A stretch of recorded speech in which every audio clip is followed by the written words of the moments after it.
era el Picture Phone, que sería una versión antigua del móvil, y la empresa AT&T. Vale, voy a empezar el discurso. In 1964, a prototype of the first video phone service debuted at the World's Fair in New York. The Picture Phone, which was equipped with a video camera and a screen, allowed curious New Yorkers to chat with and simultaneously look at people using the same device in California. The demonstration elicited enormous public interest, but the thrill faded when the company AT&T tried to sell corporate clients an updated version a few years later. AT&T discontinued the product in 1972 due to a disappointing lack of demand. It turned out that it wasn't entirely clear that people wanted to be seen on a telephone, they said. 5 decades on, we would seem to be living in a golden age of video conferencing. Anyone with a computer or smartphone and a broadband connection can broadcast to colleagues, clients, or friends. Much has improved since the days of the picture phone. Picture quality, sound quality, ease of setup, and cost. But it's still not clear that people want to be watched on a screen.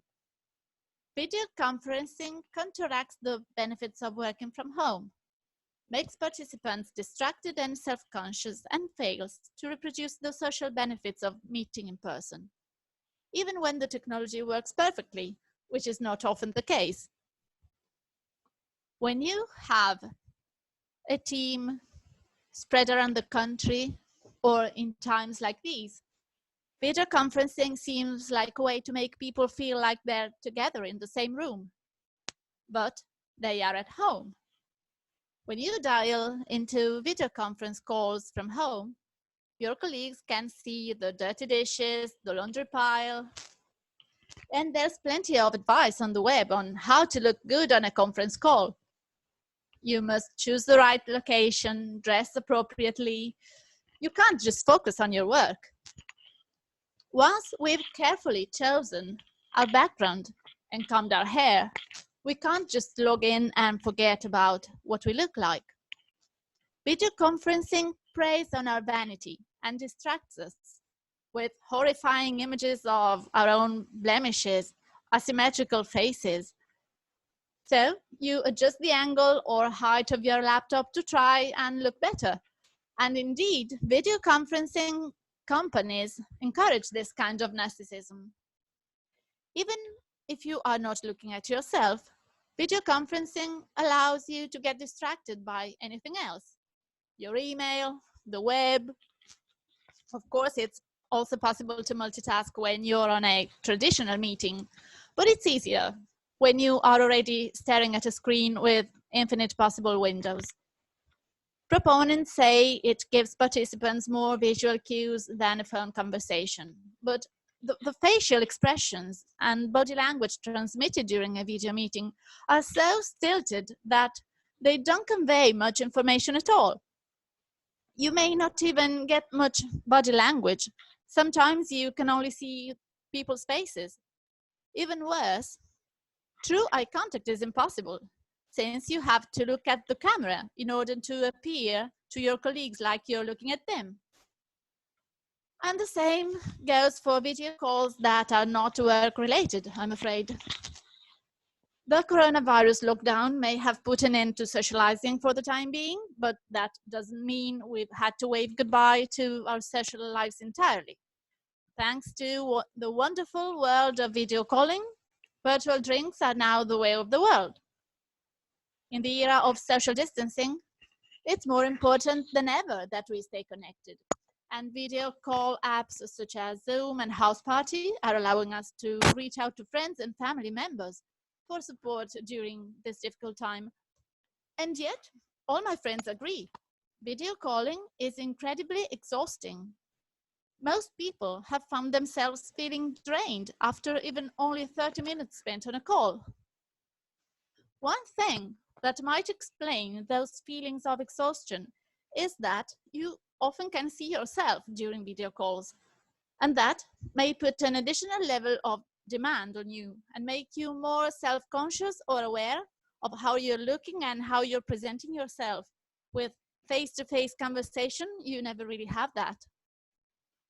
Charlotte Armitage, a media and business psychologist, agrees that being able to see ourselves and spending so much time monitoring and observing our behaviors is likely why we are feeling so drained. Armitage also notes that also in gathering with our friends, our attention spans are smaller when we're using technology.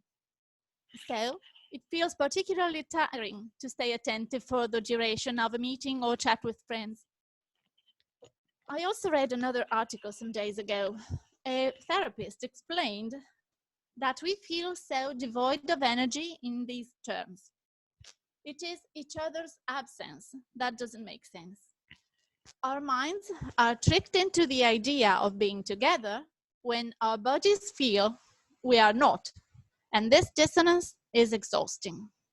It is easier being in each other's presence or in each other's absence than in the constant presence of each other's absence.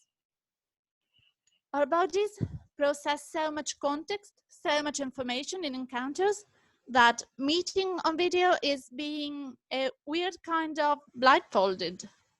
We sense too little and can't imagine enough.